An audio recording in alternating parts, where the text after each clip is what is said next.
Assalamualaikum teman semua, semoga kita selalu dalam keadaan sehat. Dengarkan inspirasi pertama. Sejak gabung Jati Mitra Samira Travel, Bapak ini bisa umrah ke Baitullah sampai bolak-balik berkali-kali. Saya dulunya awalnya project model 15 tahun, anak dua, istri satu, SMP, SMA saya. Alhamdulillah masih kuliah. Oh saya lulus. Jadi yang namanya umrah dulu mimpi bagi saya harus berpikir 10 kali uang dari mana.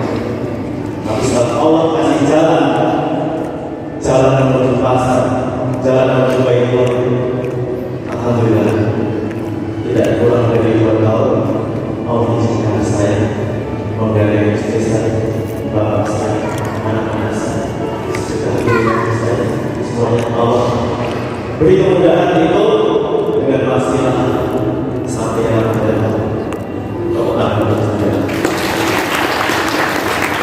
Jadi hari ini Bapak Ibu yang masih mimpi tentang Baitullah, maka siang ini jalan menuju Baitullah bolak-balik ke Madinah, insya Allah sudah ada di depan Bapak Ibu. Tinggal Bapak Ibu menentukan keputusan hari ini. Keputusan hari ini menentukan Bapak Ibu masa depan 2 tahun, 3 tahun yang akan datang. Mudah-mudahan kita semua menjadi ahli surga, menjadi makhluk yang dicintai Allah dan bersama. Alhamdulillah kalau sudah tidak dihitung, nggak bisa dihitung. Terakhir kemarin Allah mengatur bersama 4 keluarga saya. Alhamdulillah dan mimpi itu berbeda. Makanya Allah kasih. Demikian, terima kasih. Assalamualaikum.